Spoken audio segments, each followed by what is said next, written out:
Hello and welcome back to this new video of mine.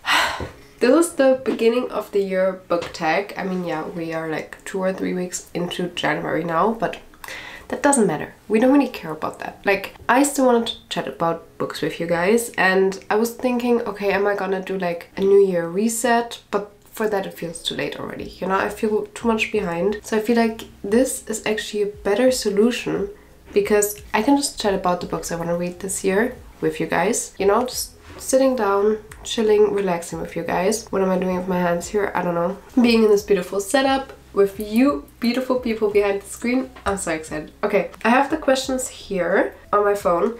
And the inspiration I gathered from larryreads. So I saw the book tag from her first. I think she also created it, so check her out. And she had all the questions in her description, in her video description, so I just took them and I answered them. I answered these questions, so here we go. This is the beginning of the year book tag. Let's get right into it.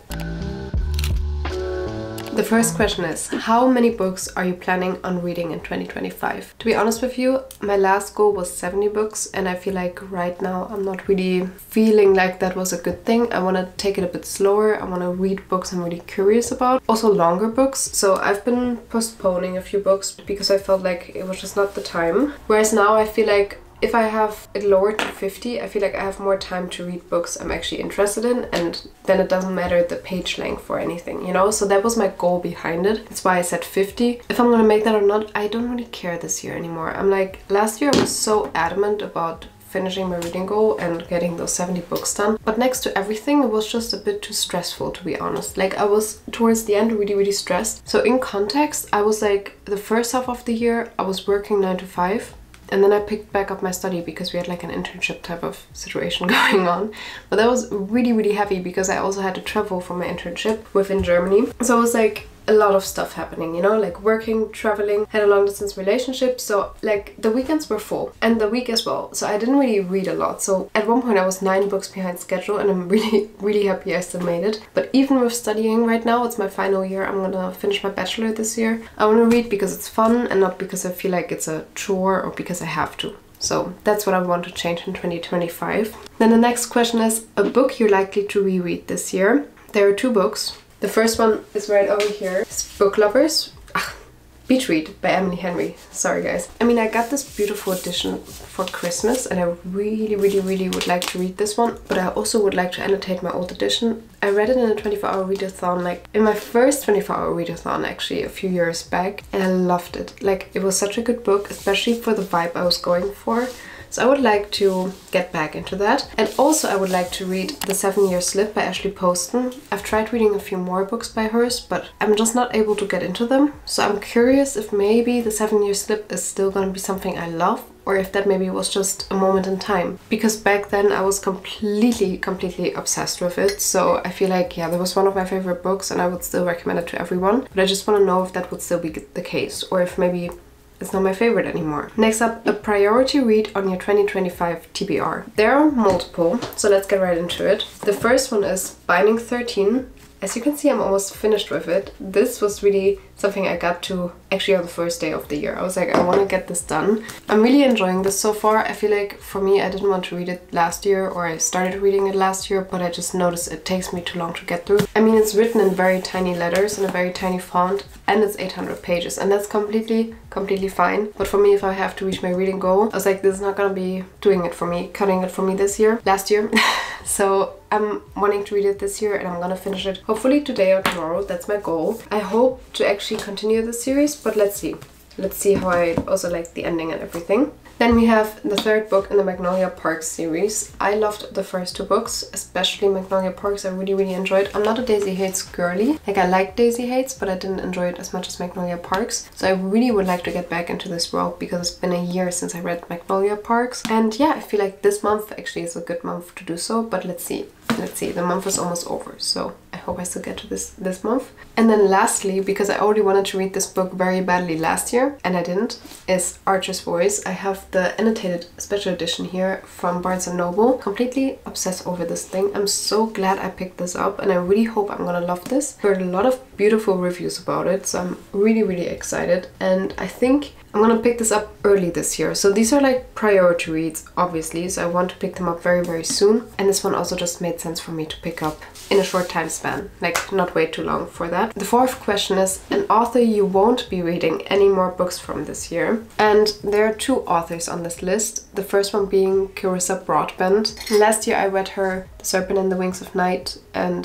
the Crowns of Nyxia series and the Six Scorched Roses novella. Really enjoyed the novella, and I also enjoyed The Serpent and the Wings of Night, but The Ashes and the Star-Cursed King just didn't do it for me, and also I noticed I'm not really fully into it. I'm not fully hooked, you know? I just don't think I want to continue this series, and I don't think she currently writes another genre or like wants to come out with a new series. Since there is nothing planned around that this year, I don't think I'm gonna pick her books up anymore. I think she's a really good author. Like, she has beautiful writing style and the world she creates is very vast. Like, there's nothing about that. I don't want to bash her or anything because she's really good at what she does, but for me it just didn't click. Like, for me there was something missing and I don't know what it was, but I just didn't fully connect to the story and to the characters. So that's why I just feel like it's not for me. And the next author is Jenny Han. I appreciate her for the work she's done, but also I listened to The Summer I Turned Pretty, to the entire trilogy last year, and that was just a no-no for me. To All the Boys I've Loved Before I read when I was like 15, 16. So I'm just not really into her books anymore. I think I'm too old for them. And I also feel like, yeah, it's a bit too flat, you know? Like, there's not a lot of stuff happening in her books and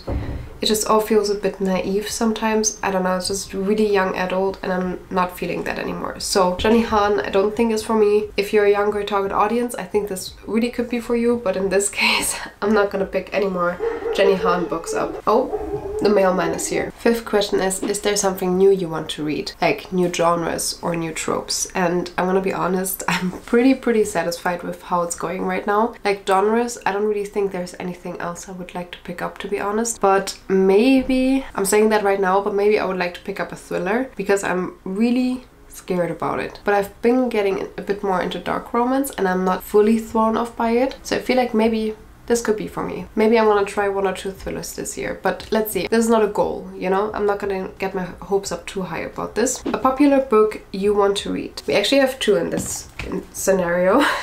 First up we have Happy Place by Emily Henry. I read this with you in a reading vlog recently, like I started it with you guys and I really didn't get far. So I just want to continue this. I love Emily Henry's writing style. I love her characters and worlds that she creates. So I'm really curious if this is something I'm gonna like. Maybe I would also like to read People We Meet on Vacation because the movie adaptation is gonna come out this year, I think. So these are 2 books that I would consider picking up. And then we also have, Say You Swear by Megan Brandy. I've heard a lot of people say very good things about this. I'm gonna put you a bit lower. I've heard a lot of people say very good things about this and I think this could be for me. I don't know though, because it's a sports romance or what is it? I don't know. I'm a bit done with sports romance, to be honest, but I'm still not thrown off by this. I feel like this could be good. I don't know. I've just heard very good things about both of these, so I'm ready. I'm ready to pick them up. What are popular books you want to read this year? Let me know in the comments down below, because yeah, I'm always here for new book recs, and also update me if you've read them. Also in this video, please come back and let me know. What are my most anticipated 2025 book releases? Okay, buckle up. We have multiple, okay? First up, we have Onyx Storm. This is coming out this month. I pre-ordered it already, the special edition, and I'm so excited. Okay, I cannot wait. I'm thrilled. I hope this is gonna be good. I really hope this is gonna be good. And then we also have Say You Remember Me. Why did I say it like that? Say You Remember Me by Abby Jimenez. Standing in a nice dress, staring at the sunset, babe. I just discovered Abby Jimenez for me recently. I'm completely obsessed with her books and this one also sounds very good. Beautiful cover as well. So she's like an auto-buy author. I'm just like, whatever she's gonna publish, I'm gonna pick up. Every book I've read of hers last year, 5 stars. So, a bookish goal for 2025. So this is why I was saying, I don't know about doing a goal setting type of video and situation, or if I should just do this video, because I have multiple multiple bookish goals this year, besides obviously my reading goal. First up, I want to redo and reorganize my bookshelves. Not necessarily the ones you see here, because this is like my TBR bookshelf. No. I want to redo the bookshelves at my parents' place. I live in 2 places right now, technically. I mean, I mainly obviously live here. This is in the Netherlands, right here. But I go home to my parents very much, and I just still have my childhood bedroom there, and I always take the books with me that I've read recently and take them there, so it's just easier, because I thought I had more space there. I don't anymore. The space is gone. I don't have any more space in this room. This room is a mess. So I would like to clean up my childhood bedroom, or my teenage bedroom, and I would like to clean up at my parents' my big bookshelves. I counted recently, and I think I have there now 450 books. I think we might even have reached the 500 at this point. I don't know, we just need to count again when we're there. I'm gonna take you with me. As you can tell, I don't really have a plan. I just know that I want a bit more organization and a bit more space, and I want to declutter my books, because this bookshelf has not been decluttered since I was 13 or 14, so it's time. I also want to finish a lot more series that I'm in the middle of, hence why I showed you Magnolia Parks. And also I feel like I have so many books on my TBR right now, as you can see, that I don't really want to, I'm saying that now, but I don't really want to buy a lot more new books right now unless they're a continuation of a series. I'm putting myself on a teeny tiny book buying ban. If I want to continue a series, it's fine. I sometimes have, for example, Wild Love by Elsie Silver in here, which is the first one in her new series. I haven't read that one yet, but I'm gonna allow myself to get the second one if I want to, you know? And buying ebooks is a different situation in itself, but yeah, that's like my little game plan for this year. Let's see how that's gonna go. A book that's been on your TBR you probably won't ever read. Oh, I forgot to pick these out. That's how you know they're really not that interesting to me anymore. First one is The Run. It's a German book. I don't know. Die Prüfung der Götter, like the trial of the gods. I don't know. I think I started this. Yeah, I got to page 30 years ago. Wasn't obsessed. So yeah, I don't know, I didn't love this, so I feel like I might just not read this anymore. And similar also with gods and stuff is Lore. I was so excited to read this like a few years ago, and I never did. So can you please tell me if this is good? Have you read it? Like, is it actually worth having it at home? Because I really highly doubt that right now. I've heard like not such good reviews, so unless you say this is your favorite book, I'm thinking about like putting this very deep down in my TBR, or maybe even decluttering. I don't know, it's like a trial that they do through New York City or something. If I would tell you something right now, it would probably be a lie, because I really don't have any clue.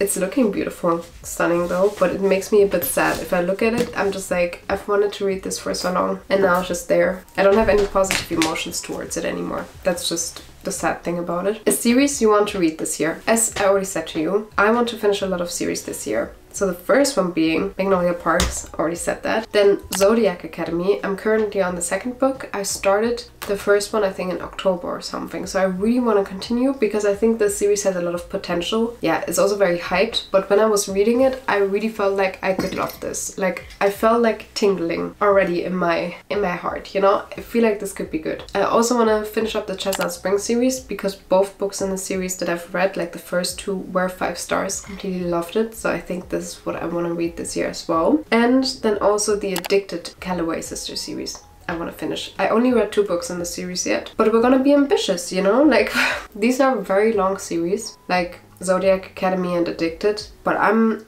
positive about it. Let's see, the year just started, so who knows. A book to show adaptation you're excited about this year. I already told you about People We Meet on Vacation. I'm really excited about that one. I've also seen the male actor in Ballad of Songbirds and Snakes. I really liked his acting. I feel like he's a really good actor. I mean, obviously, but I loved the way he acted, and I think I'm really intrigued about People We Meet on Vacation. Hence why I should probably read it soon. And then also, I recently heard that a Twisted movie adaptation is coming out, but I don't know when that's happening, if that's happening this year or next year. It was just announced and I'm ready. I'm also thinking this could get very cringe though, so let's see. Or it's a series even, right? On Maxton Hall is also coming out with a new season this year, which I'm excited about. Oh, and hopefully we're getting the 3rd season finally in The Summer I Turned Pretty. So these are all the adaptations that I'm excited about. I think these are gonna be good. A sequel I'm anticipating is by Liz Tom Ford, Rewind Back. I didn't finish the series yet and I'm not fully hooked on it, you know? Like I don't fully enjoy the Windy City series, but Rewind It Back is Rio's story. I loved Rio as a character, and I'm really excited to see him again. So I'm like, family, you know, this is something I'm anticipating and that I'm excited for. So maybe I should finish up the series this year as well. Maybe I should put that on the list. Then also Sunrise on the Reaping is coming out by Suzanne Collins. I am very excited about that because this is Hamir's story. Wow, what was just happening with my brain here? I'm very excited because this is like the 50th annual Hunger Games thing. And something happened back then. Like something severely depressing happened probably back then. I'm intrigued. Also scared, but also intrigued. And then lastly, The Crimson Moth, the second book is coming out in a month, which is very soon. I feel like I just read the book. I mean, it was literally in December and now already the second one is coming out very, very soon. So I cannot wait to finish up this series as well. There are, of course, also a few bookish things I'm gonna leave behind in 2024. Bye-bye. I don't wanna... I'm saying it right now and I notice I'm getting back into this habit already. I don't want to start too many books again and start reading them at the same time. Because that led me to a lot of soft DNFs. Like I just stopped reading books in the middle of them. And I really literally cannot do that anymore because I notice I'm not fully hooked on a story, you know, I'm not fully immersed if my brain has to like process 3 stories at once. But I was, for example, reading Binding 13, which I really, really loved. It was very character driven, so it's almost giving Gilmore Girls from the way it's like a lot of talking, a lot of stuff just being talked about but not a lot of stuff happening. That's what I was feeling like. So it's more for the vibes, you know, than for the plot. So then I was like, I want to pick up a fast-paced book and a plot-heavy book. So then I started reading a romantasy and I'm like, I cannot read both. Like I'm obsessed with both, but it's really not working for me. So I need to stop this because this is really gonna put me in a reading slump otherwise. So yeah, bye-bye to that. I'm done with that. Now the question, what can you expect from this account? I also want to say thank you so much for almost 4,000 subscribers. I'm really so excited. You cannot even imagine. I seldom talk about these things on here, but I'm just really, really grateful for each and every one of you. I mean,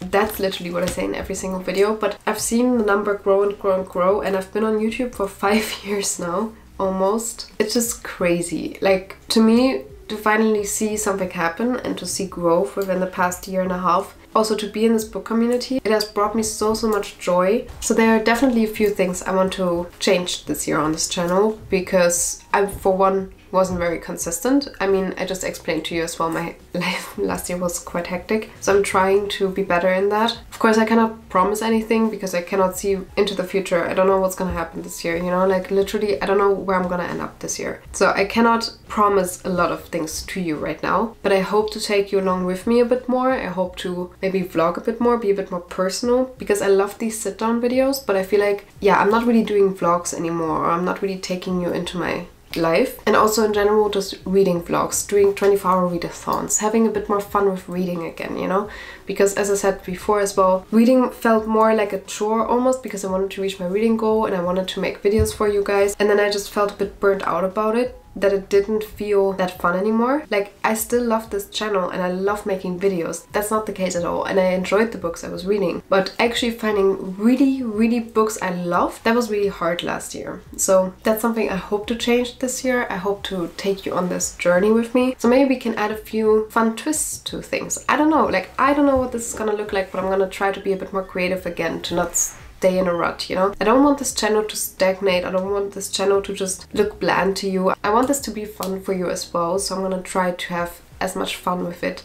as possible. Not only with this channel, but also with reading, you know? It should all be about having love for what I do again. And yeah, I really noticed that while I was doing the Bookmas videos, that I had a lot of fun doing those, and I was really in the flow, and I was like, I'm so happy to be able to do this, that I was like, yeah, this is something I want to continue, you know? I always miss when I don't upload for a few weeks, so I feel like it's something I really want to change, and I want to prioritize you more as a viewer, because I'm so grateful that you're here. In that instance, maybe if you have video ideas or something, always feel free to leave them in the comments down below. We can brainstorm together. Like, just let me know, because this is a channel that's supposed to be fun for all of us. Yeah, sorry for rambling so long about this. I just feel like I put a lot of thought into all of this, and what it came down to was just that I have to love what I do, otherwise it's not gonna work. That's my solution here. Let's just spread love and have love for what I do and what I read and whatever. So this is what you can expect. Maybe one video a week is more realistic. I'm just gonna upload whenever I feel like. Sometimes 2 times a week, sometimes 1 time a week. We're just gonna see. But I don't want to speak too soon. I don't want to speak too soon because I already did it last year. But currently I am working on a podcast. Like I already have a podcast and I haven't uploaded in over a year on there, and I have a new concept right now that's been floating in my head for a while. So this is something that you will not be able to see on this channel, but on another channel, and yeah, it will be tied to me as a person, so you can maybe expect that. This was scary to say right now. I don't know why. This was like, okay, I'm speaking it into existence right now, and that was like feeling a bit scary. I haven't even recorded 1 episode yet and I'm already like freaking out about it. Okay, well, we just need to move on here. We just need to move on. How has your reading taste evolved from last year? Definitely, I incorporated a lot more dark romance. I was way more experimental with the things I wanted to read because I noticed like if I just read cutesy rom-coms, I got a bit bored about those, and I also didn't pick up romantasy as much anymore, and I just tried to have a bit more variety. Also read a lot more self-help last year. I think there was a very good balance between non-fiction and fiction for me last year. My reading taste has not necessarily changed because I still love the same books I did a few years back, but I'm way more immersed in the story. Like I'm way more analyzing the characters and the writing style, and if the writing style is not intriguing to me, then I'm not gonna love it as much, you know? Like also just if it has a flowy writing style and very smooth writing style, that's already good for me, you know? But I just want to be able to see that there's something distinct about the book. Booktube creators who inspire you. Okay, let's get started. So the first one being obviously LarryReads, because she inspired this video. I love watching her videos and she's such a fun personality. She's so engaging and just out there and so herself. I really love her videos. Also moretomary, she's been uploading a lot more recently again, and she has such a fun energy. She's so also outgoing and she's so herself, and the way she describes books and the way she's so into reading still is just very admirable. These two, for example, I just really can tell they're fully themselves and they yap about whatever they want on the internet and people just love it, you know, and me included. I really love it and it's so entertaining. I'm gonna click on every single video, so check these two out. And of course, as a lot of other people have discovered this year as well, Emmy reads. Emmy is just reading so many books a year. I'm like, that's crazy. Like, how does she do it? Literally, she's such a fast reader. I really admire that. Also her work ethic, like the amount of videos she puts out every single week. I'm just a viewer, like I don't have contact with any of these people right now, but I'm just really admiring their work ethic and how they're looking at things, and yeah, how much passion they have for what they do. And I think Emmy reads, especially since she's been starting a booktube, I think like a year ago or something, she's really grown so much on this platform and she's so expressive within herself and about the books she loves that I think, yeah, she really leverages the influence she has in a very positive way, and I think that's amazing. Yeah, these are the 3 people I wanted to talk to you about. Of course, there are plenty more creators that I love to watch and that I get inspiration from, but these are the 3 main ones that I just binge all the time. I think in the book space right now, I'm just saying, it's very difficult to get, like, at least for me, it's very hard to come up with new ideas because I feel like so much has been done already, you know, like either it's been done on TikTok or on booktube, like a lot of new challenges or ways to do a TBR. So I'm really like actively thinking about what else I could do on this channel, but I always feel like I'm dragging so much inspiration from other people, also because I'm always seeing it, you know, like if you're always exposed to stuff and exposed to other content, you automatically think about these things more instead of thinking about your own creativity. That's a whole other topic, but it's a bit tricky sometimes. So that's something I can also give to you on the way, because the last question is something you want to say to anyone wanting to start a bookish account. What I want to say to you is be original and be yourself. Anyone out there can do the same 3 challenges. I'm also doing a book tag right now, but it's important who you are as a person. It's important that you know who you are and how you want to express yourself. It's so beautiful that you have your own opinion about a book and your own life experiences that you pour into this. So for everyone it's gonna look different, for everyone a review is gonna sound different, but I think just be yourself. Don't feel like you need to match anything or anyone, you know, like just do your own thing, do what's fun to you, and people are gonna notice that. And that doesn't matter if that's on TikTok, if that's on Instagram, or if that's on YouTube. Like, don't go into this thinking like this is a get rich quick scheme or something. Just do it for fun, do it because you love it, and people will notice that. Because I had an Instagram account about books when I was 13, 14? I don't even remember anymore, it's been a long time now. but I had a Bookish account and I posted every single day for almost a year, and it was so fun because this community that I had created there, that was my first ever real community as a kid almost, you know, I was still a kid. Having a community online that loved the same books I did and that was able to listen to what I had to say about these things, and then I created a blog and everything about it, was so much fun to me that whatever platform you're using, make sure that your first priority is still to share something with people, because it's not about the numbers. Like, there are real people behind the screen, so don't forget about that. There are real people answering every single video you post and like wanting to read the same books you do because you recommended them, whatever, you know, like you have an impact no matter how small or big it is. So just keep that in mind. That's all I gotta say now. Wow, I didn't even finish my coffee because I was yapping so much for over half an hour now. That was really fun. I hope this was helpful to you. I hope you got a bit more insights into what you can expect this year from me, book-wise and channel-wise. Sorry for yapping so much. Oh. If you watched this far, as always, leave me an emoji down below. Which emoji are we gonna do today? Leave me a coffee down below. And send each other some coffee energy, yeah? I think we can all use it, especially at the beginning of the year right now. I'm excited to hear from you. Thank you so much for watching. As always, I already said multiple times now how grateful I am to you, but you are very special to me. So thank you so much for watching. I hope you have a beautiful and blissful day, and I'm gonna see you next week. Bye!